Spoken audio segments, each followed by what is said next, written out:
Hoje nós vamos dar uma analisada numa profecia bíblica registrada no livro de Apocalipse. Muitas pessoas já até sabem alguma coisa sobre essa profecia. Hoje vamos estar falando sobre uma característica dessa profecia, pois ela é uma profecia muito grande, muito extensa e tem muitas particularidades, né? Todos já viram falar um pouco sobre as 7 taças de Apocalipse, né? Elas estão registradas no livro de Apocalipse, no capítulo, a partir do capítulo 15 do livro de Apocalipse, certo?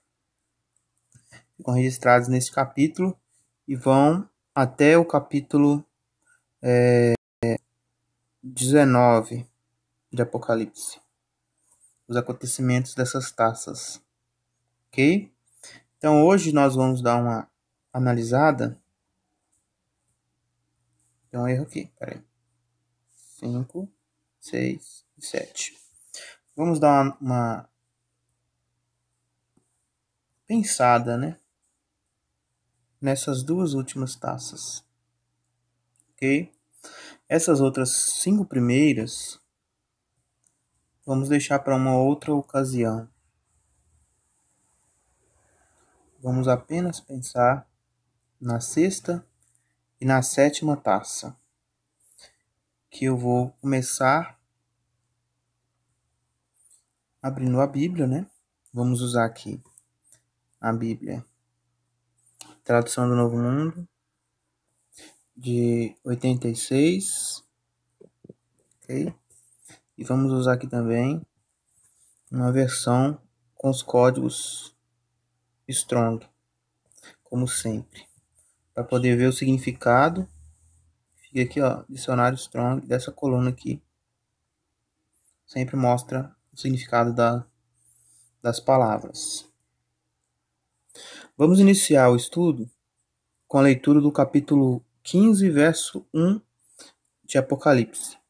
Apocalipse, capítulo 15, verso 1, diz assim: E eu vi no céu outro sinal, grande e maravilhoso.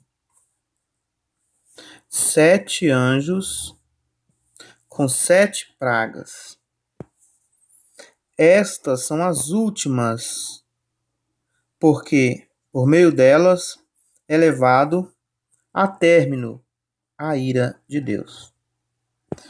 Antes de falarmos da sexta e da sétima taça, vamos primeiro ressaltar este verso, que é muito importante para entendermos o contexto de tudo isso.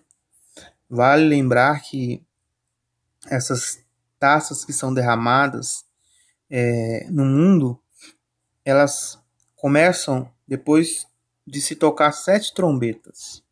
E as 7 trombetas se inicia após se abrir 7 selos. Então, o livro de Apocalipse, ele é um livro cíclico, de 7 em 7 em 7. Primeiro inicia com selos, depois com as trombetas, depois com as taças. Dessa forma, a mensagem do Apocalipse de acontecimentos para com a Terra, ela sempre está relacionada com o número 7. Sempre vai estar relacionado com o número 7. Só que, muitas das vezes, o que acontece em Apocalipse é que os eventos são contados, o mesmo evento sendo contado de maneiras diferentes.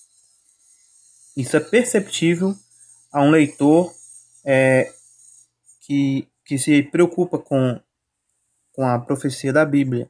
Ele vai perceber logicamente que o número 7 ele é repetido no Apocalipse e que os eventos são contados de maneiras diferentes, sendo os mesmos eventos contados de maneira diferente, de forma cíclica.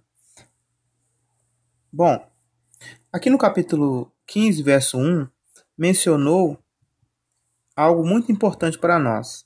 Aqui é levado a término a ira de Deus. Então, nesse ponto, neste ponto de Apocalipse, já das taças, já é o término da ira de Deus. Bom, uma pergunta importante a se fazer é: o que é a ira de Deus? O que é a ira de Deus? É um assunto que deve ser estudado com muito carinho e atenção, pois tanto os profetas da antiga aliança, quanto os apóstolos e os escritores bíblicos da nova aliança, todos apontam para esse dia, o dia da ira de Deus, o Todo-Poderoso. E em Apocalipse não é diferente, né? Ele pega todo o contexto da velha aliança, do Velho Testamento, como alguns gostam de chamar, os profetas que escreveram sobre o tema, e faz com que todas as profecias apontem para um dia em que Deus designou seu Filho, Yeshua HaMashiach, Jesus Cristo, né, em português, em hebraico Yeshua HaMashiach, para vir causar na Terra um dia muito importante, aonde o sistema atual se transforma no Olam Rabá, ou seja, um novo sistema, no futuro sistema de coisas que será governado pelo rei designado por Deus, Yeshua HaMashiach, Jesus Cristo. Então, o ponto de interseção entre o mundo atual, que é o nosso mundo agora, com o novo mundo, o ponto de interseção entre os dois é o grande dia de Deus, que é representado pela ira de Deus, também chamado na Bíblia de Armagedon.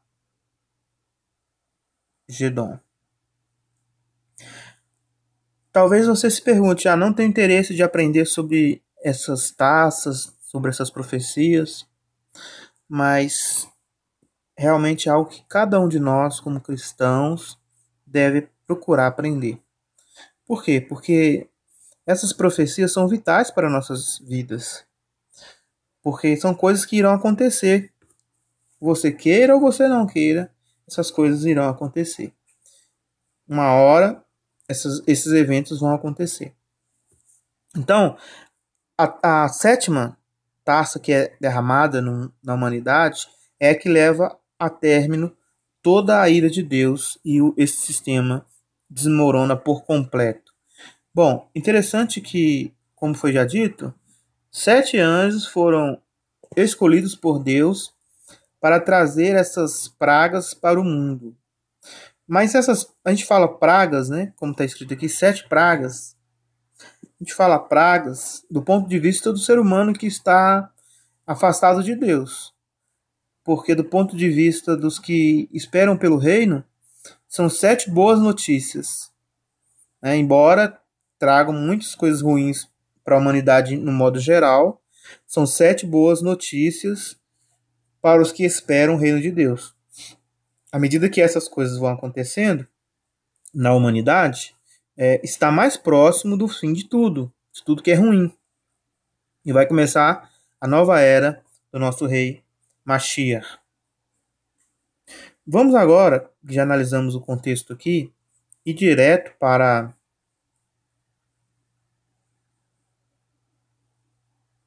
o capítulo 16. Aqui no capítulo 16 que realmente começa a se derramar as taças no mundo. Aqui no capítulo 15 só faz essa introdução, né, de que as taças seriam derramadas. Aqui também menciona-se que Deus é visto em cima de um mar vítreo, que é misturado com fogo, aparência de fogo, ou seja, vidro com fogo, de aspecto alaranjado. Também é visto um cântico, que é o cântico de Moisés e o cântico do Cordeiro. Este é o novo cântico, né? E aqui é cantado o novo cântico. Depois disso tudo, mostra-se também o santuário de Deus nos céus. E, por fim, é mencionado que quando começa a sequência de eventos, o santuário fica cheio da glória de Deus e ninguém pode entrar no santuário até que termine as 7 pragas dos 7 anjos. Ou seja, não vamos explicar aqui o significado dessas coisas, mas mostra a grandiosidade desses eventos que irão acontecer. Bom, aqui no primeiro capítulo, no primeiro versículo do capítulo 16, já inicia o derramamento das 7 tigelas, vamos dizer assim, 7 taças.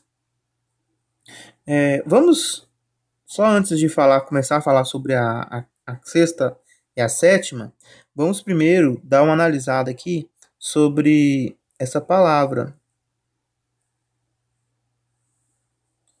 Essa palavra aqui para taças, né? Pega aqui no 3, ó. Amor. Taça. Então, o significado básico dela, né? Tigela larga, rasa ou prato fundo. Então, basicamente a gente fala taça, mas na verdade é uma tigelinha. Uma tigelinha. E contém ali, né, dentro dessa tigelinha, a ira de Deus. Desenhando sempre é mais fácil de entender, né? Não sabemos se essa tigelinha tinha uma alça, pois não é mencionado,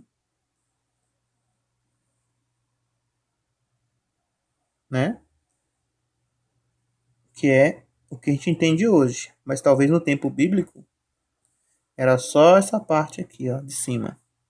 Então, a gente vai deixar assim. E os anjos seguravam essa taça, essa tigelinha, né? Ou taça, e derramava ela sobre a humanidade em vários eventos. Tá bom? Só para ficar bem claro isso aqui, para não gerar dúvidas. Aí existe o derramamento das taças, né? Cada uma em seu devido lugar. E aqui no capítulo 16, começando pela quinta, só vamos mencionar a quinta, não vamos aprofundar. A quinta diz assim, ó. E o quinto derramou sua tigela sobre o trono da fera, e o seu reino ficou obscurecido, e começaram a morder as suas línguas de dor.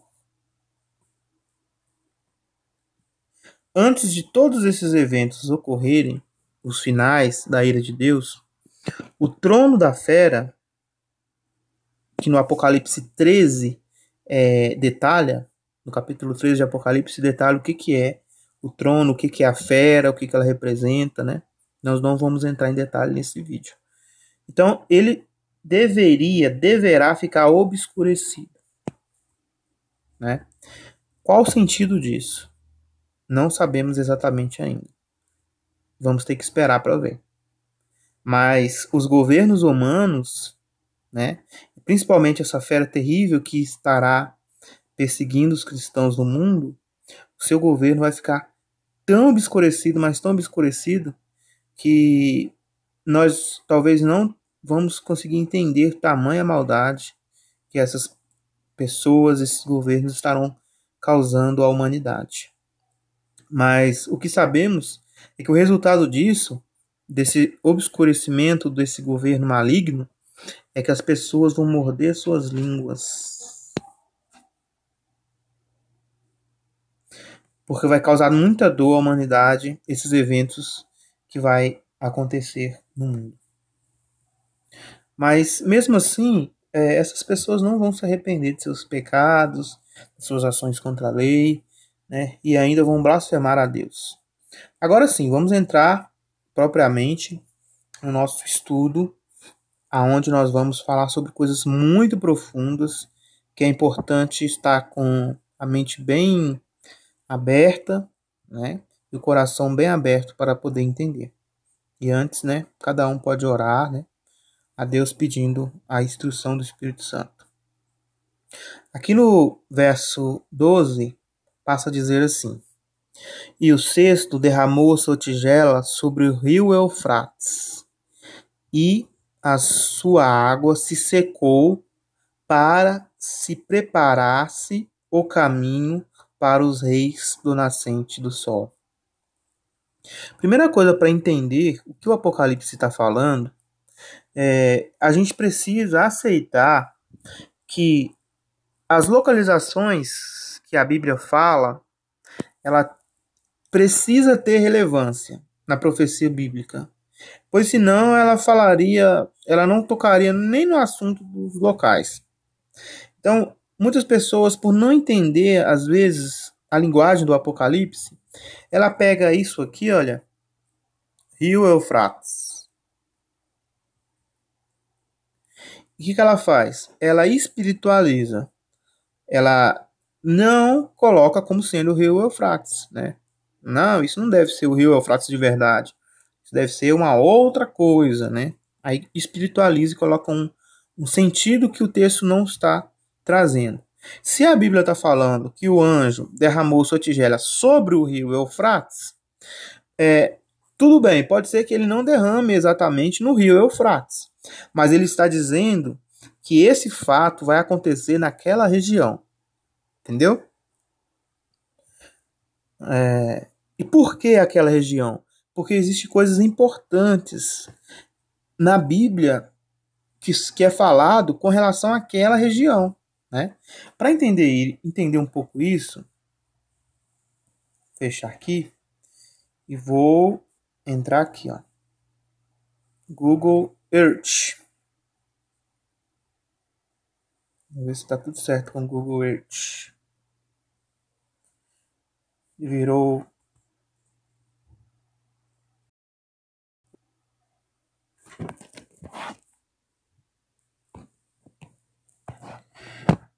Rio Eufrates. Vamos dar uma olhadinha neste rio. Aqui está falando que esse rio é um rio da Ásia, certo? Vamos lá, vamos pegar aqui para a gente ter uma boa visualização. Então vamos desenhar. O rio Eufrates é este rio aqui, ó. Vou fazer de vermelho. Este rio aqui, ó.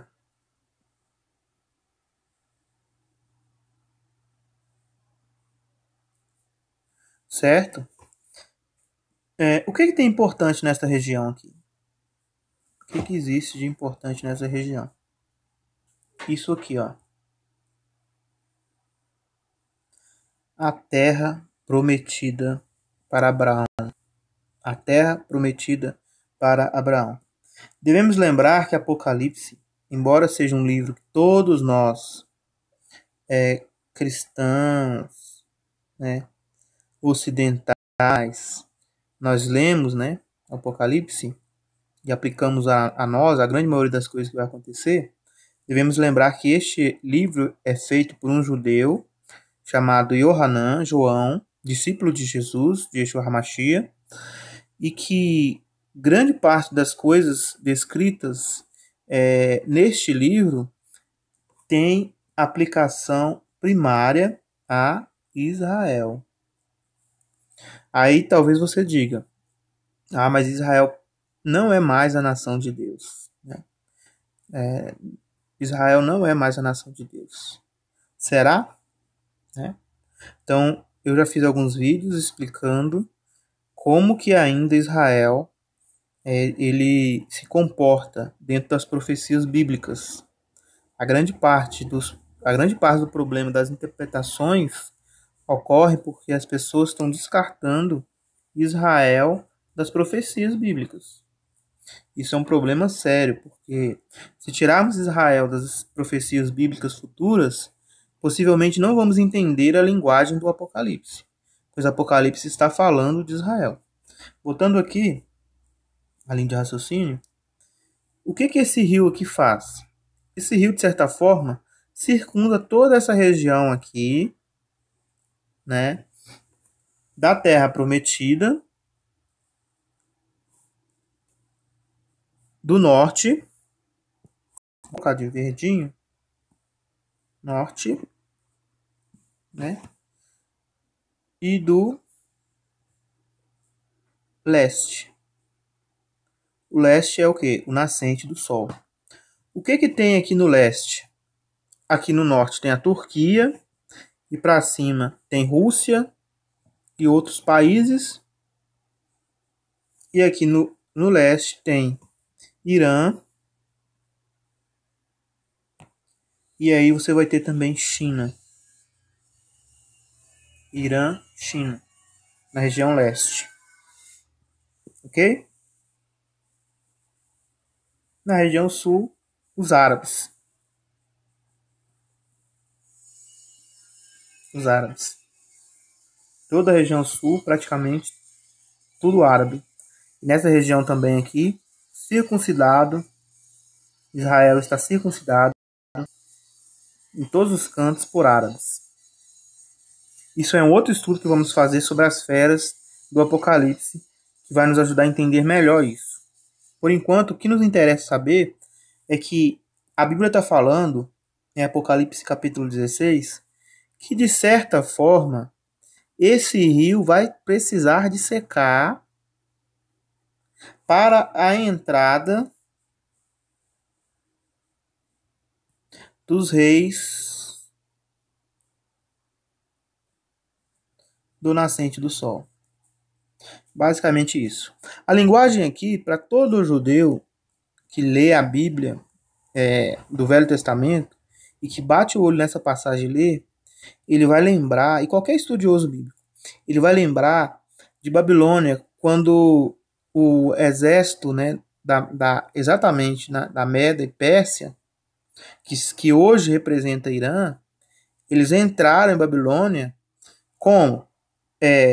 Secando as águas do rio. Isso aí é bíblico. Isso é um acontecimento bíblico.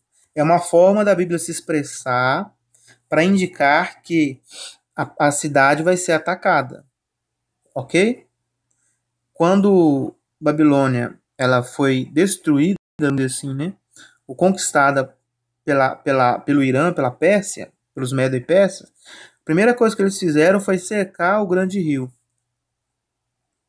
E aí eles tiveram acesso, né, a entrar dentro da cidade e conquistá-la.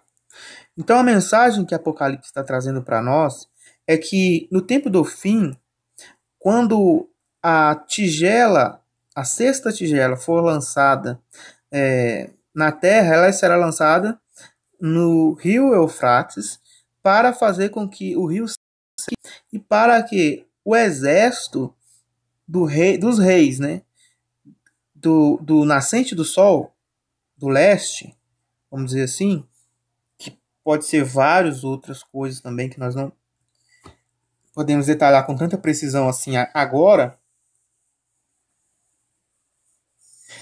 para uma invasão na Terra Prometida. Esse é o único objetivo, porque pensa comigo um instante. O rio Eufrates vai secar para os reis passarem, para os reis virem para o Brasil, para os reis virem para os Estados Unidos, para os reis virem para a Europa, para os reis virem para o norte. Que sentido teria o rio ter que secar, sendo que se a ideia fosse os reis do nascente do sol, que é algo muito simples de se entender, fosse ir para qualquer outra região do mundo, não teria necessidade alguma de falar que o rio precisaria secar para eles passarem. Então, o ponto aqui é, a única coisa que interessa biblicamente aqui, porque tem Egito, mas biblicamente, pelas profecias bíblicas, não faz sentido esses reis do nascente do sol, vou colocar aqui como leste, virem passar pelo rio para ir para o Egito. Não faz sentido isso.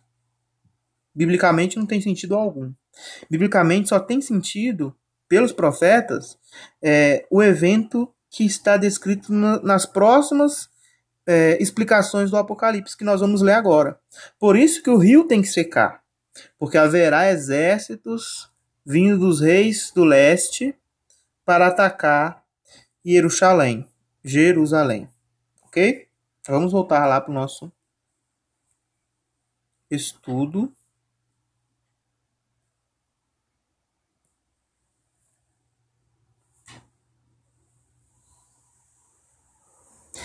Então, a primeira coisa que acontece quando a sexta tigela é derramada no rio é o rio secar para que o caminho para os reis do nascente do sol ficasse aberto, certo?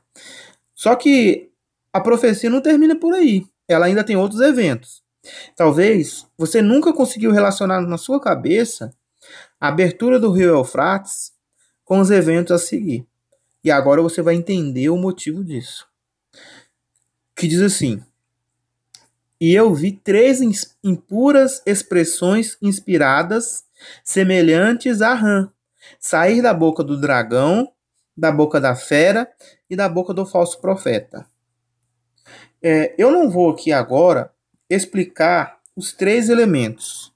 Nem teria condição de fazer isso com pouco tempo.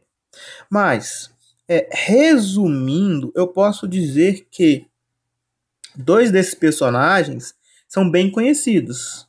O dragão representa Satanás, a fera representa o chifre pequeno, que um dia vamos fazer um estudo somente para explicar isso. E o falso profeta, nós não vamos estar entrando em detalhe agora, pois é irrelevante. A única coisa que você precisa saber é que existem essas três coisas. Já existem essas três coisas no mundo. O dragão desde sempre. A fera foi construída com o tempo, né?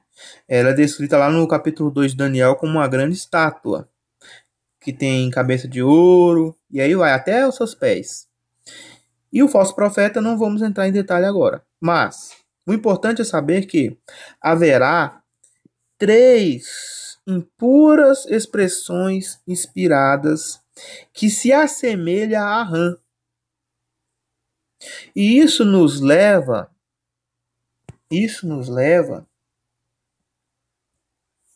porque a Bíblia, meus queridos, a Bíblia, principalmente Apocalipse, é um livro que faz link. Se você não entender isso, você não consegue entender Apocalipse. O que é Apocalipse? O que Jesus, Yeshua, ele faz no livro de Apocalipse, ao entregar a João, que na verdade ele recebeu do próprio Pai, o Pai que bolou todo esse esquema, todo esse mistério, né, de Apocalipse, nada mais é do que são chaves escondidas. Aonde que estão escondidas essas chaves? No Velho Testamento. Então, quando você pega uma expressão no Apocalipse, você não tem que tentar entender ela com o significado que as pessoas dão hoje.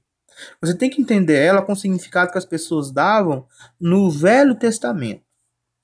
E você deve se lembrar de alguma passagem que refere-se àquilo. Por exemplo, por que nós sabemos que o dragão é o diabo? Porque no capítulo 12 de Apocalipse, o próprio livro explica. O grande dragão, a serpente original, o diabo Satanás, que está desencaminhando toda a terra habitada. Como é que nós sabemos que a fera é o chifre pequeno? Por causa de Daniel. O livro bíblico de Daniel explica isso. Então, por que aqui fala que essas expressões inspiradas que saem da boca são comparadas a rãs? Na onde na Bíblia nós vamos lembrar de alguma coisa que aconteceu relacionado a rãs, sapos, coisas assim? Na hora, você vai estar lembrando das pragas do Egito, não é? Das pragas relacionadas ao Egito, as 10 pragas. Mas é exatamente isso. Aqui, o profeta João, né, ao escrever essas coisas, Jesus estava relacionando acontecimentos das pragas do Egito. Então, Jesus está trazendo aqui para João o Egito, os acontecimentos do Egito. O que aconteceu com o Egito?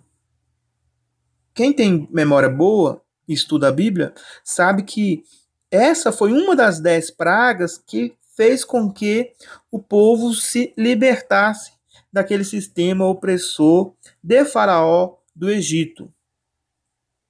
por meio daquelas pragas que Deus lançou no Egito, uma delas das rãs que morreram e se tornaram fedorentas, tinha rãs em todos os lugares, invadiu todos os lugares, né? Menos a casa dos israelitas.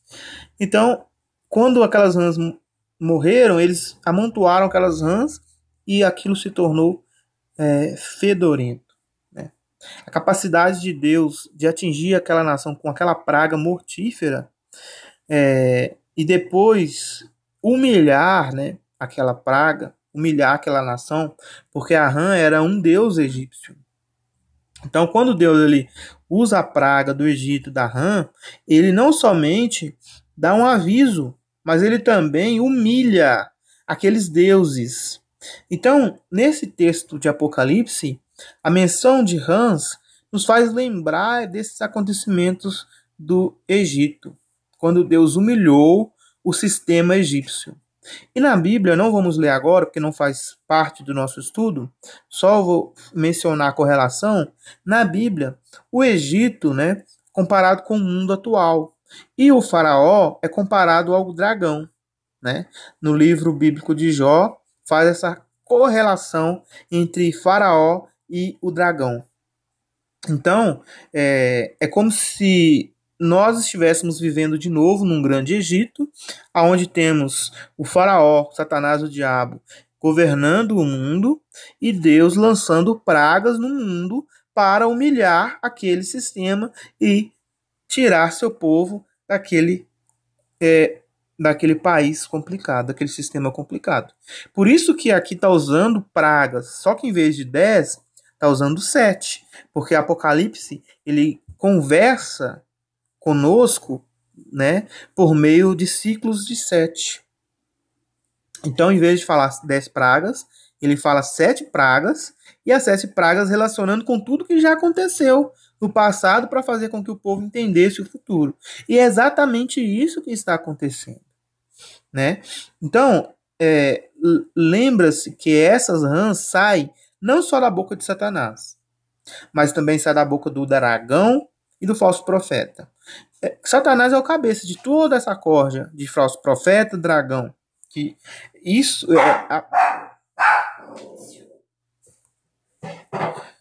o falso profeta e a fera são materializados na terra. Eles estão aqui na terra.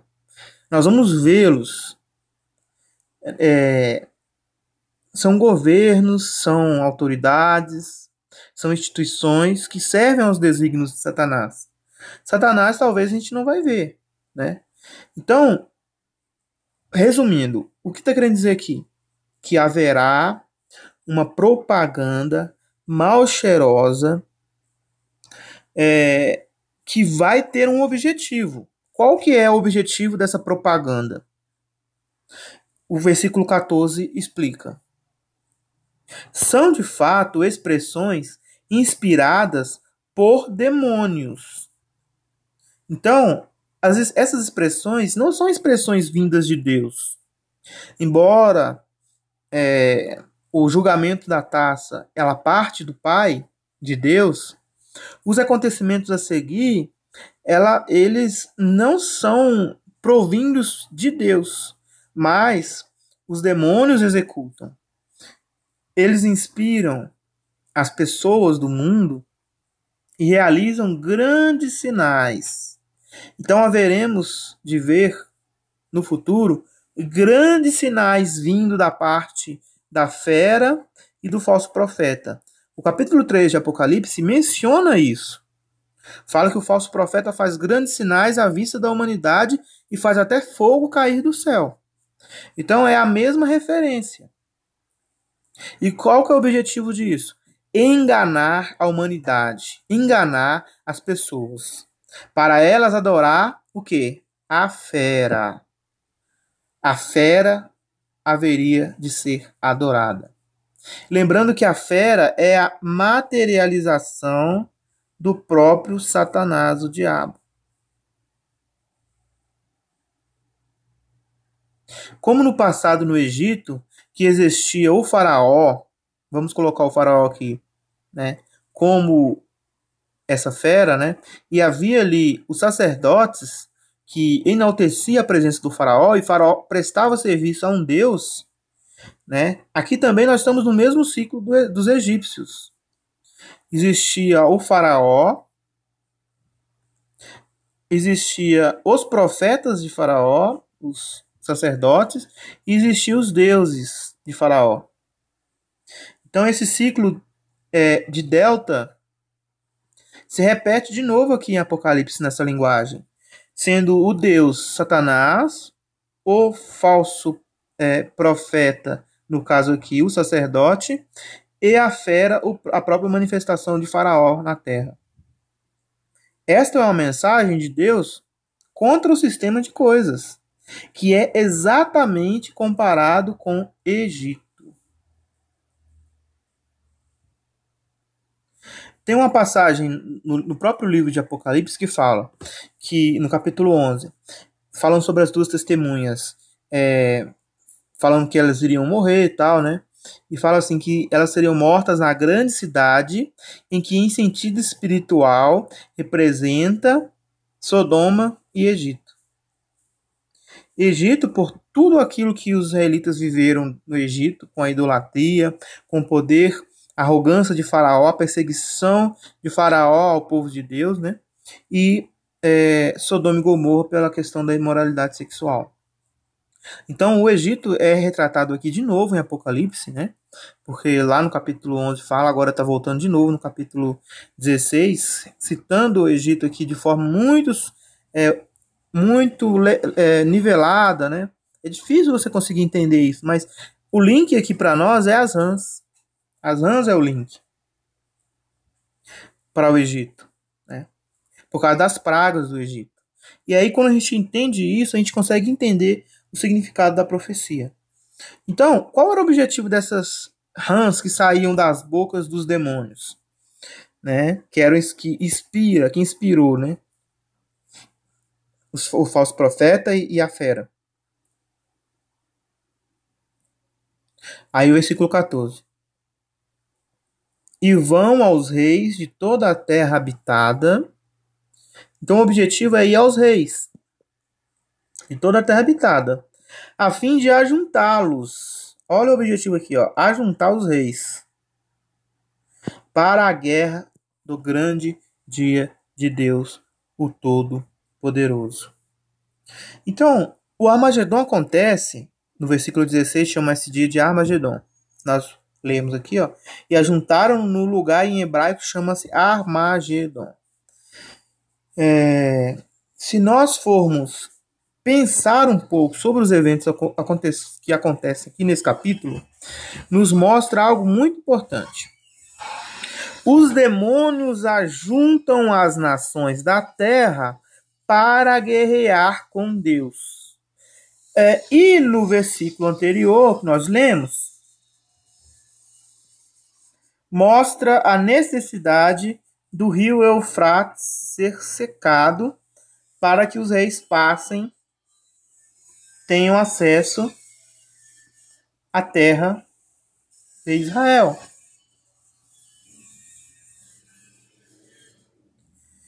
Por isso, quais reis? Quais reis? Do leste, do nascente do sol. E quem está aqui? Já foi dito. Irã, China e outros países, claro. Mas a Bíblia fala que a guerra vai partir de todos os reis da terra. Vamos lá, vamos ver. Agora vamos voltar aqui depois, tá? Agora é Zacarias, capítulo 14.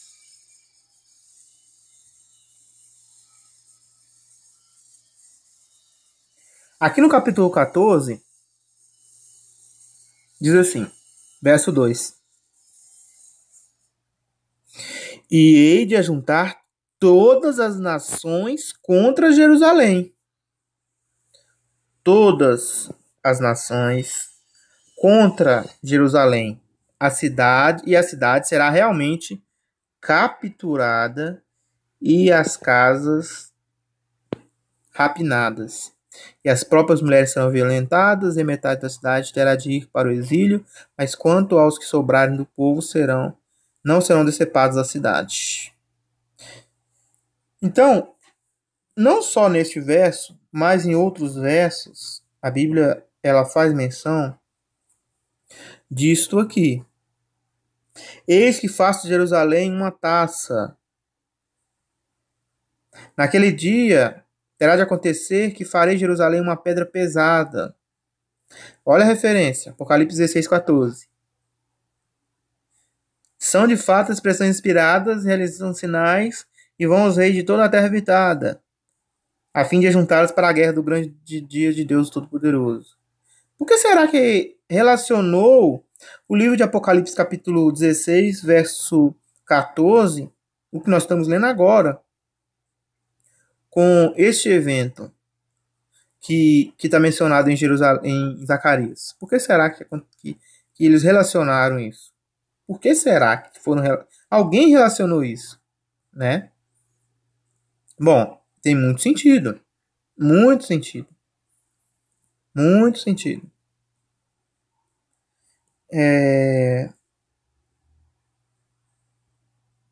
Aqui no versículo, por exemplo, Mateus capítulo 15, capítulo 24, 15, 16, diz: portanto, quando vides a coisa repugnante que causa desolação. Claro que nós sabemos que isso já aconteceu em pequena escala. O microapocalipse já aconteceu em 70, era comum. Essas coisas repugnantes que causam desolação apareceu em 66, era comum, quando o exército romano cercou a cidade de Jerusalém. Só que as profecias de Apocalipse, se você lembrar, elas foram escritas depois de 70 era comum. E essas coisas repugnantes que causam desolação, Jesus Cristo indica também que essas coisas teriam de acontecer no fim. Quando analisamos o livro de Zacarias, que fala que Deus traria todas as nações contra Jerusalém, devemos lembrar que quando Roma foi cercar Jerusalém, não foram todas as nações que foram cercar Jerusalém, foi só Roma. E aqui a profecia fala que todas as nações iriam fazer guerra com Jerusalém. Mas por que aqui em Apocalipse fala sobre os reis? Apenas os reis do leste, do nascente, que iria vir. Na verdade,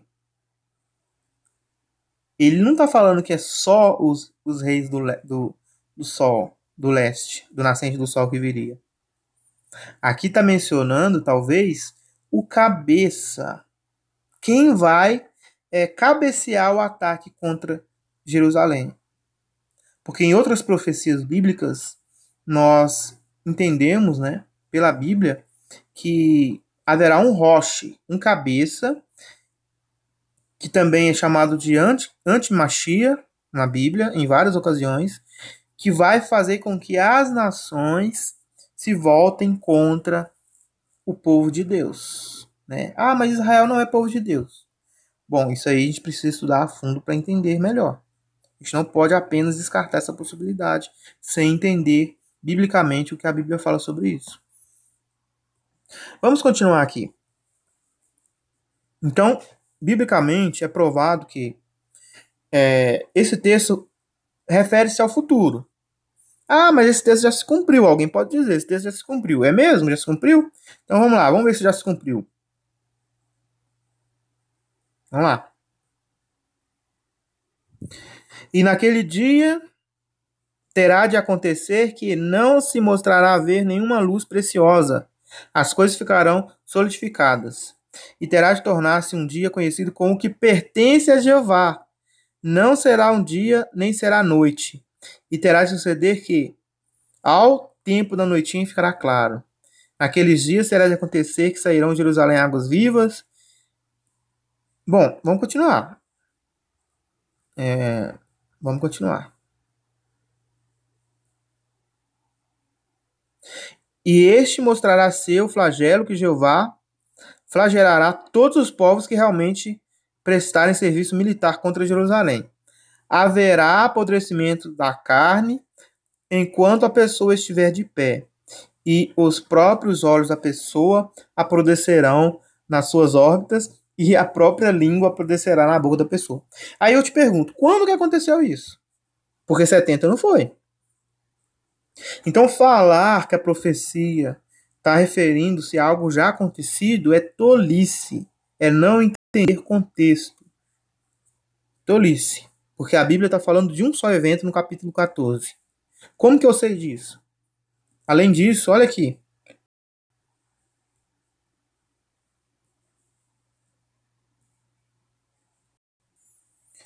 E terá de acontecer que, quanto a todos aqueles que sobrarem dentre todas as nações que vêm contra Jerusalém, terão de subir também de ano em ano para se curvar diante do rei.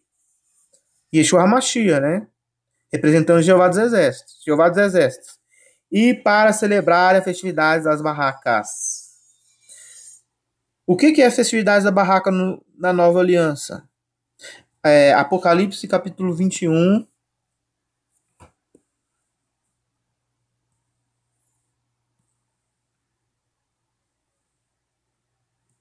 Versículo 4. Versículo 3.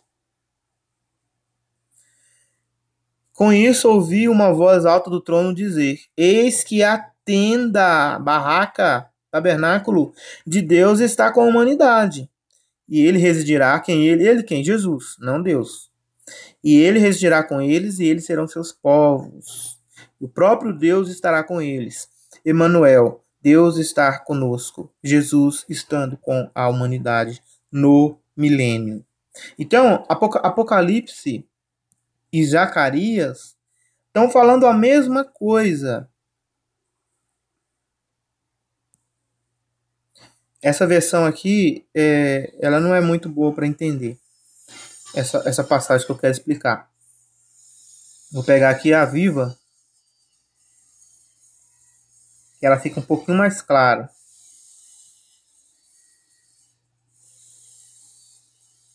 Diz assim, ó, Zacarias capítulo 2, 8. O Senhor da glória me enviou para lutar contra as nações que os oprimiram. Porque quem faz mal a vocês toca na menina dos olhos do Senhor. Quem é esse que está falando? O Senhor da glória é o Pai. Enviou para lutar. Enviou quem? Jesus. Yeshua HaMashiach. Contra quem? Contra os que oprimiram os do povo de Deus.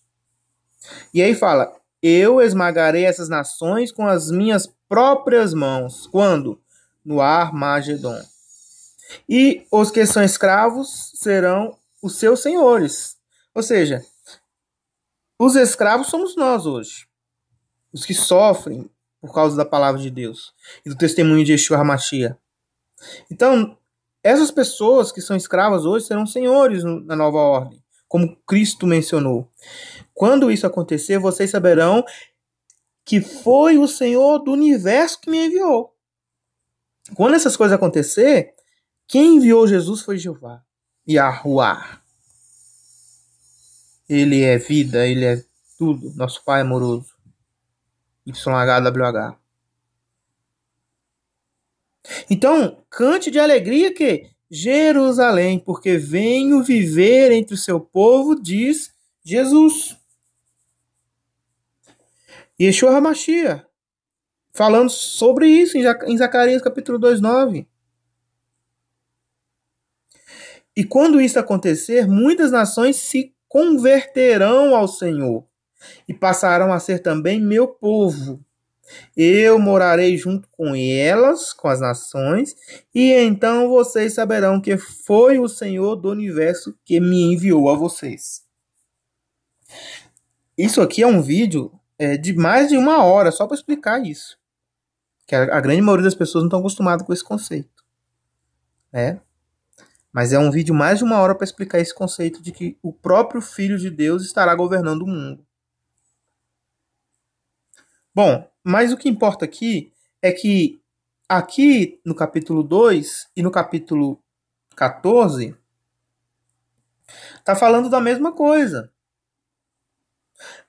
No final do Armagedon, lógico, da guerra, os que entre as nações que atacarem Jerusalém, as nações vão subir para atacar Jerusalém, os que sobreviverem à praga, olha aqui, que praga? Não é a praga da sétima trombeta e última? Da sétima taça? Porque se você for analisar o capítulo 14 de Zacarias, você vai ver que tem muito a ver com o capítulo 16 de Apocalipse. Falando da mesma praga que vai sobreviver à humanidade. De úlcera, de apodrecimento de membros, de morte, de devastação, quando o Mashiach, nosso rei, ele